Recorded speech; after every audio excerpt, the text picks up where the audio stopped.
Welcome to the Deep Dive. Today we're diving deep into cybersecurity. Sounds exciting. You provided this awesome book, and it's really comprehensive. Like, it covers everything. Yeah. From like the history of hacking to building a whole career in cybersecurity. We're going to go through each chapter and pull out the important stuff. Okay. So you can walk away with a good understanding of like how it all works. Sounds good. Maybe even get some ideas of your own. And to help us navigate all of this, we've got an expert here. Happy to be here. Cybersecurity is always changing. I'm learning new things all the time. Okay, so let's just jump right in. Let's do it. Chapter 1, it's all about why cybersecurity is so important. And one of the first things that jumped out at me, hacking goes way back, like to 1834. Wow. That's before computers, as we know them, even existed. That's wild. It's crazy. So back then, France had this mechanical telegraph system. Right. Basically, they used towers with like these movable arms to transmit data. But even that system was compromised. It's true. Shows that securing data, it's always been a thing. It's like no matter how simple the technology, someone's trying to hack it. Always. Okay, so fast forward a bit to the 1980s. Yeah. We have the Morse worm, the first computer virus. That was a big one. And what's crazy, it wasn't created to be malicious. Right. Robert Morris, this grad student from Cornell, made it to try to figure out how big the internet was. Yeah. But there was a coding error. Caused it to Ah. replicate like crazy. Uh-oh. Infected tons of computers. Big mess. Caused a huge disruption. It was a wake-up call, that's for sure. Showed how vulnerable computer networks could be. Totally. Then, in 2010, there was Stuxnet. Targeted Iran's nuclear facility. Stuxnet, yeah, that was a game changer. It exploited zero-day vulnerabilities. Basically, software flaws that even the developers don't know about. So nobody even knew about them, and it still got in. It's really impressive in a scary way. And get this, it got into systems that weren't even connected to the internet. Air-gapped systems. Yeah. So even systems that are totally isolated can be vulnerable. Absolutely. It's mind-blowing how sophisticated these attacks can get. It's crazy. And then there's so many types of attacks. Unstructured, structured, social engineering. Yeah, eavesdropping, web-based attacks. The list goes on. It's overwhelming. Definitely complex, but you got to understand the different types. Right. That's how you build effective defenses. Okay, makes sense. So let's take social engineering, for example. Instead of directly attacking the system, attackers use, like, deception and manipulation. Okay. They trick people into giving up sensitive information. Like those phishing emails we all get, pretending to be from our bank. Exactly. Or like a trusted service trying to get us to click on bad links or give away our passwords. Exactly. Social engineering, it preys on human psychology and trust. It's really effective. Makes sense. And then you have those massive attacks, like the Conficker worm in 2008, created this huge botnet. Yeah, Conficker was massive, one of the biggest botnets ever, and it used this really innovative DGA algorithm. Okay, hold on. For those of us who don't know, what's a botnet? So a botnet is like a network of computers that have been infected, and an attacker can control them remotely to do bad stuff. Okay. And Conficker, it used this DGA algorithm, which stands for Domain Generation Algorithm. Basically, it let the malware generate thousands of random domain names. Oh. Really hard to track and shut down. It's like a moving target? Exactly. Attackers are always coming up with new tricks. Which brings us to Chapter 2. Yeah. Which is all about the evolution of security systems. All right. We've come a long way from those early days. Like with signature-based detection. Like your basic antivirus software. Which just looked for known malware signatures. Yep, patterns. But as attackers got smarter, it just wasn't enough. They shifted their focus from targeting individual computers to going after entire networks. Exactly. A good example is that OS theft back in 1970. Hackers, they didn't even use malware. Yeah, they exploited vulnerabilities in the network itself. And they stole a whole operating system. So it was more about finding weaknesses in the network Yeah. rather than using malicious software. Exactly.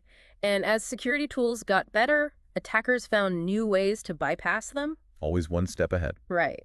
In the 1990s, we saw a hacker break into 97 U.S. military computers. 97. Yeah. Show that even supposedly secure networks could be vulnerable. It's a constant arms race. It is. And then in the 2010s, we saw the rise of APTs. Yeah, advanced persistent threats. Yeah. Yeah, APTs are all about stealth. It's not about causing immediate damage. They want to stay hidden within a network for a long time, maybe months, even years. Stealing data, causing long-term harm. Like a digital sleeper cell. Exactly. And then on top of all that, denial of service attacks, they showed us how easy it is to weaponize everyday PCs. Right. You can have botnets made up of thousands of compromised computers. Yeah. They can flood a website with traffic, crash it, prevent legitimate users from accessing it. It's kind of scary to think that your own computer could be part of an attack without you knowing. It's a real possibility. That's why awareness is so important. But there is good news. Cybersecurity is evolving too. That's good to hear. We're seeing AI and machine learning playing a bigger role in detecting and preventing threats. So while the threats are getting more advanced, so are the defenses. Exactly. It's fascinating to see how these technologies are being used to fight back. It is. Speaking of technologies, Chapter 3 goes deep into learning about these cybersecurity technologies, which is especially relevant since you're thinking about a career in this field. Yeah, this chapter is all about the tools and techniques used in cybersecurity. And it seems like the demand for cybersecurity professionals is huge right now. It is. The job market is booming. And the skills you can learn, they can open up a lot of doors for you. Let's start with cloud security. Okay. It's super important as more and more organizations are moving their data and applications to the cloud. Makes sense. If our data's up there, it needs to be protected. Absolutely. And then you have data regulations and compliance. There's so much sensitive personal data being collected. Right. Organizations need to make sure they're handling it responsibly. Legally, too. Exactly. So it's not just about preventing attacks, it's also about protecting privacy and complying with things like GDPR and CCPA. Right. Then there's penetration testing, Yeah. which is basically ethical hacking. You try to find vulnerabilities in a system before the bad guys do. Exactly. It's like being a digital detective. You're looking for weaknesses, loopholes that someone could exploit. The book even recommends some resources for penetration testing training, like courses by Troy Hunt. Yeah, he's a big name in the field. Yeah, he's great. Learning from experts like him is super valuable. And then we have DevSecOps.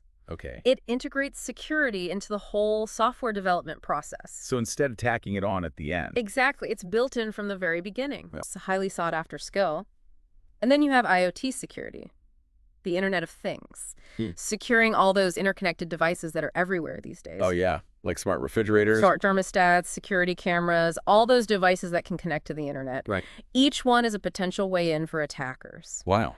IoT security focuses on the unique risks and vulnerabilities associated with all these devices.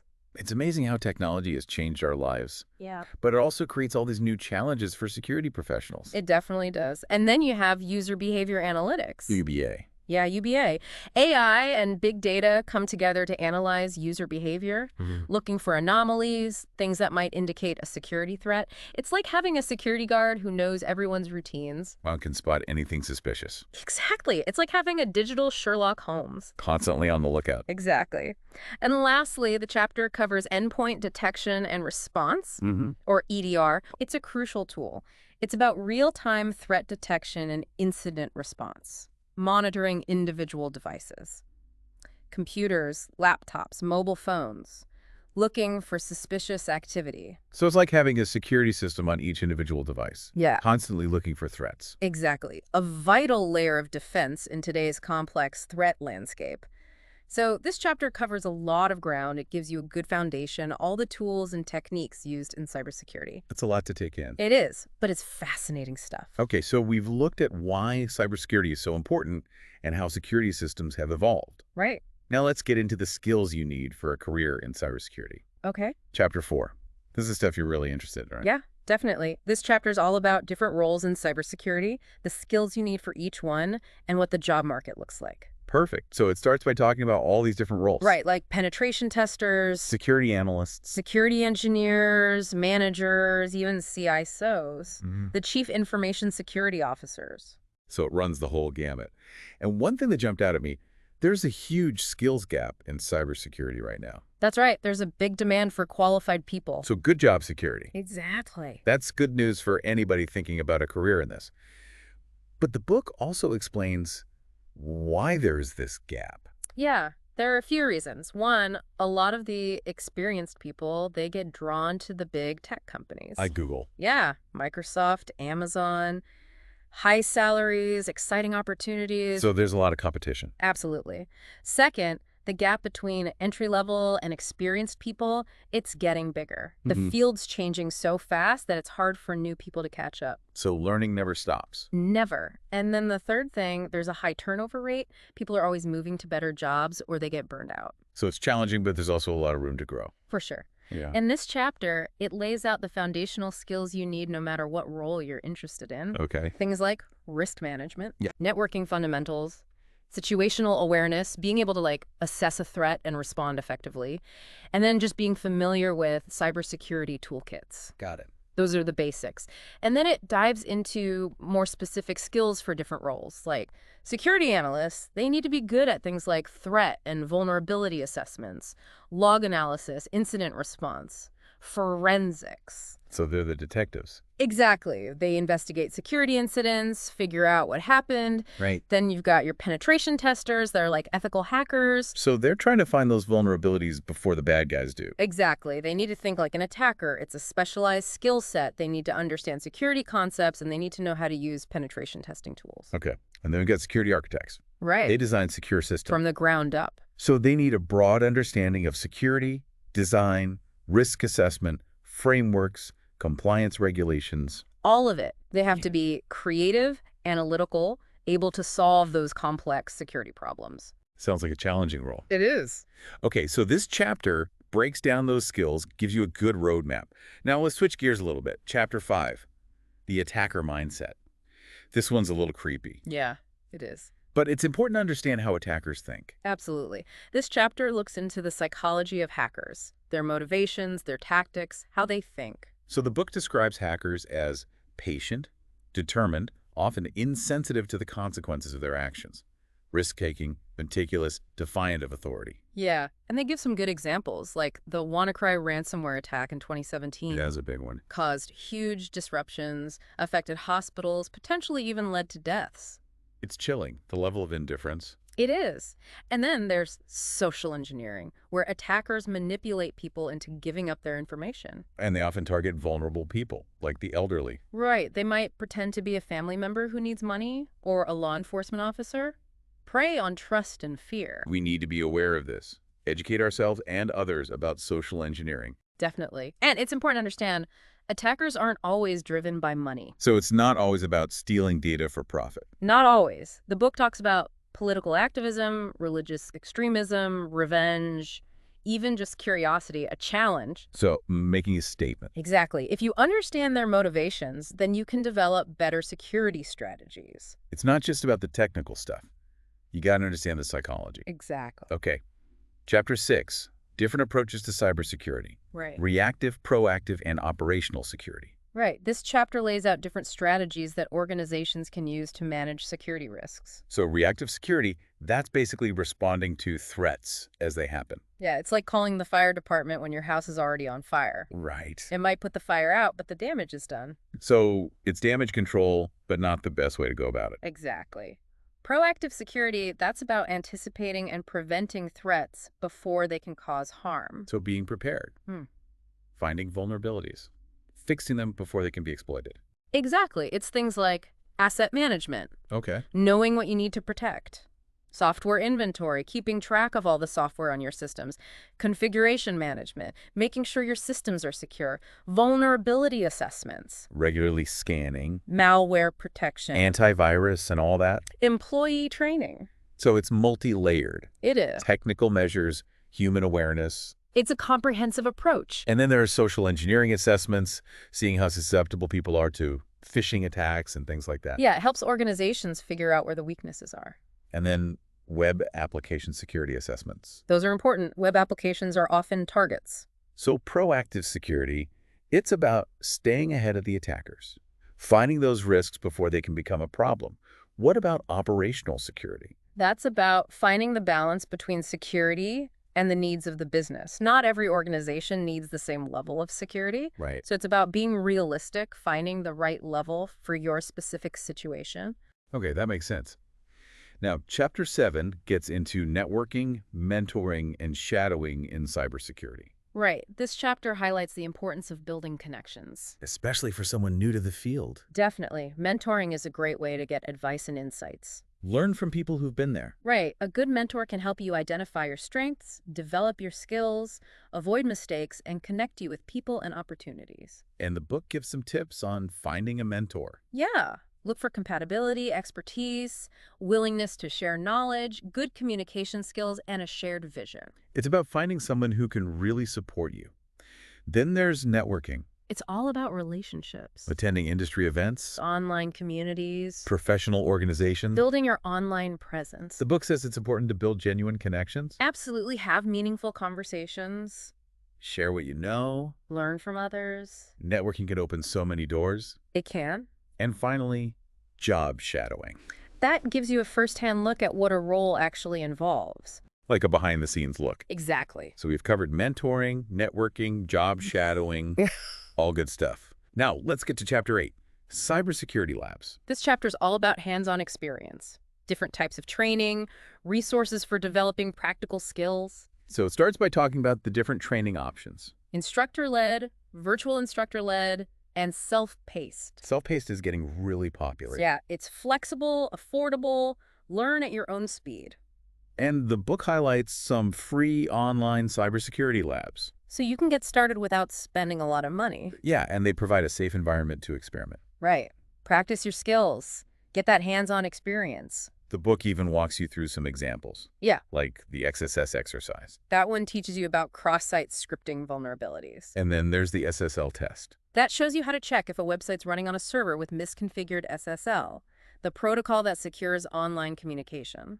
And cloud-based vulnerability scans. To test for weaknesses. Penetration testing labs. Ethical hacking. And the book even mentions gamified learning platforms, like CTF 365. Capture the flag. It's a competition, but it's also a fun way to learn.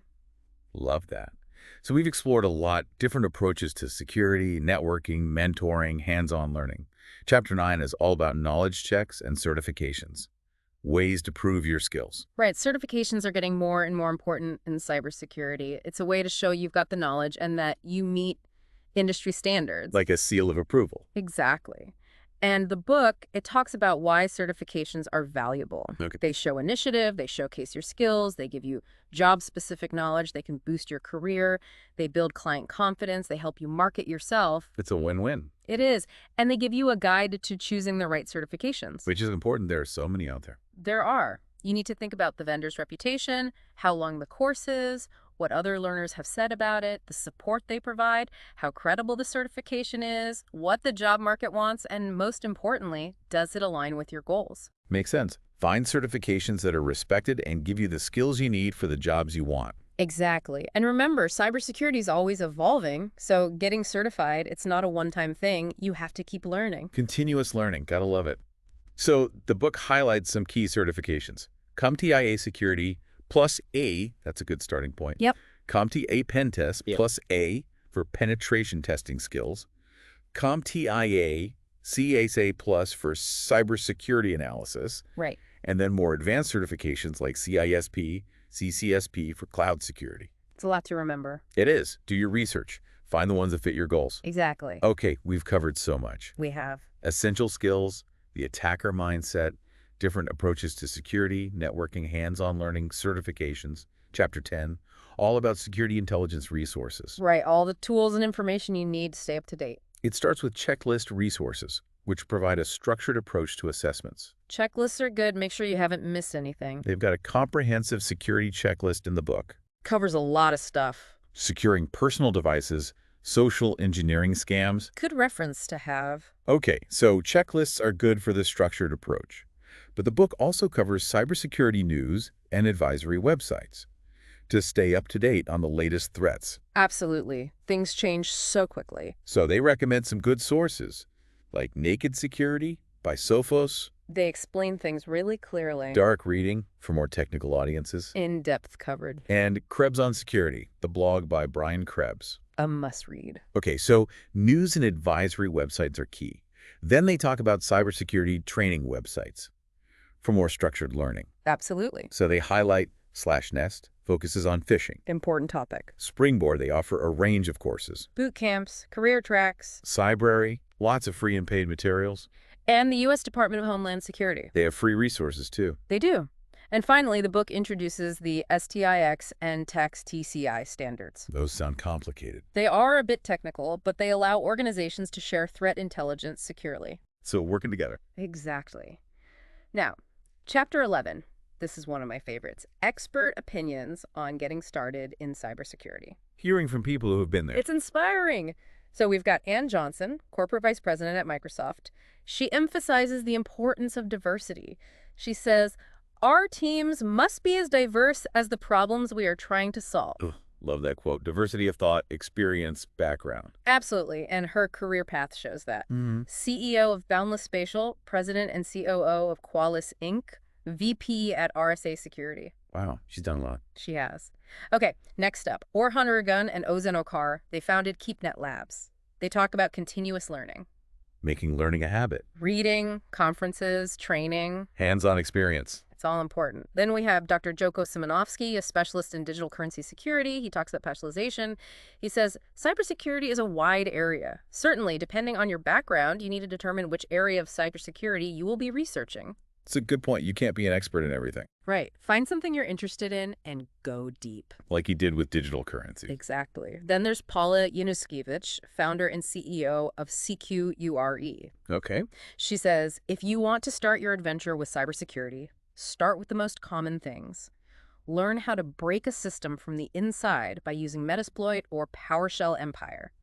Hands-on approach. I like that. Dive in, get practical experience. And she gives specific tools to start with. Yeah, Metasploit, PowerShell Empire. Okay, next up, Stephen Sims, Senior Manager at EY. He talks about work ethic, passion for learning. He says you need to continuously be learning and honing your skill set. You need to have a natural desire and passion for problem solving. Cybersecurity, it's not for everyone. If you don't like to learn, it's not the right field. You gotta be passionate. Okay, Robin Basham worked in various cybersecurity roles. He says, be a constant student. There are many free training resources. Don't be afraid to ask for help and reach out to the cybersecurity community. Community is so important. Collaboration, knowledge sharing. Ask questions. There are tons of free resources online. Yeah. And then there's Erdal Ozkaya. He wrote the book we're talking about. He talks about mentorship and networking. He says networking, mentoring, and finding the right coach can help you excel in your career. Having a mentor can be so valuable. It can. And Erdal Ozkaya, he's a great example of that. He's built a strong network. He's always willing to help others. Okay, Onur Seren, Chief Inspector at the Cybercrime Department of the Turkish National Police. He brings up the legal and ethical considerations. He says, whether we like it or not, the environment itself imposes the need to keep pace with the development of technology and therefore cybersecurity. It's not just about the technology. It's about the law, ethics, the impact of our actions. He's got a unique perspective. He does. Okay, Neil Rerup, Chief Architect at Enterprise Cyber Solution Architects. He talks about being adaptable, embracing new technologies. He says, I have always been learning about new IT technologies, and as a result, I have always been ahead of the curve.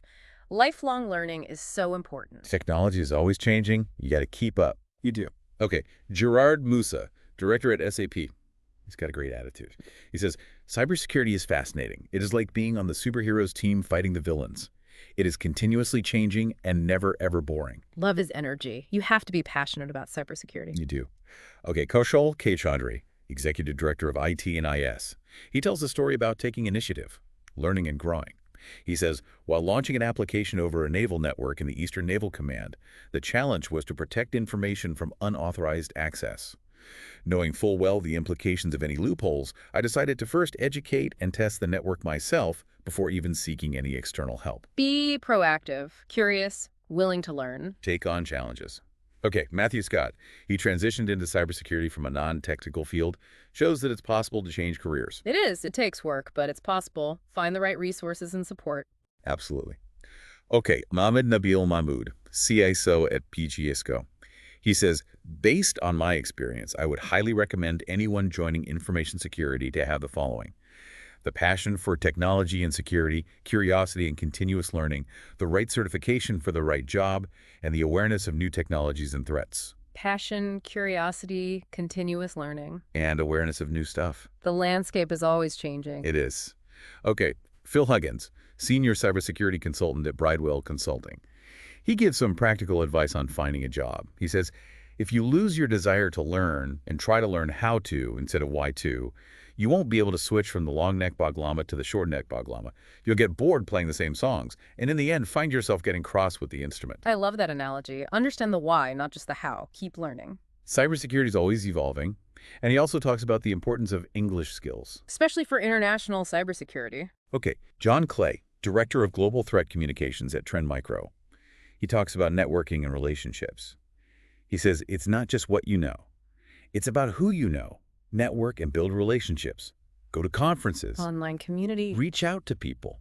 Give back to the community. Build a strong network. So networking is key.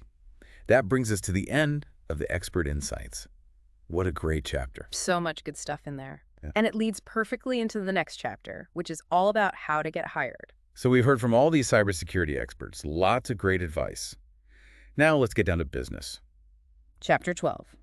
Landing that first cybersecurity job. It's like a roadmap for the whole process. It all starts with your CV. Right. It's your marketing tool. Got to showcase your skills and experience, grab their attention. The book says you really need to tailor your CV to the specific job. Absolutely. It's not one size fits all. Highlight the skills and experience that match what they're looking for. Okay.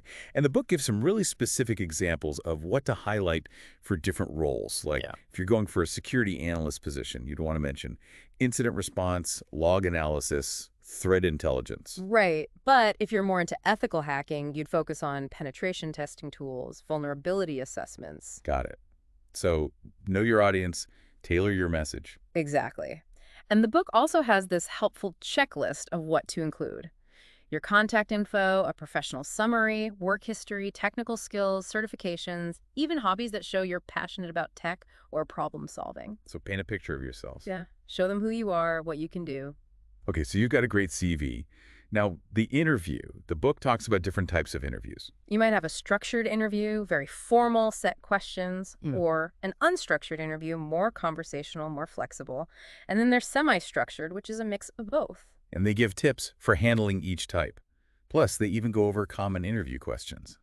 So you can be prepared. They might ask about your strengths and weaknesses. Your teamwork experience, problem-solving approach, your passion for cybersecurity. It's not just about the right answers, it's about showing how you think. And your communication skills. Exactly. Be yourself, be confident, let your enthusiasm show. Okay, so you nailed the interview. Now you've got multiple job offers.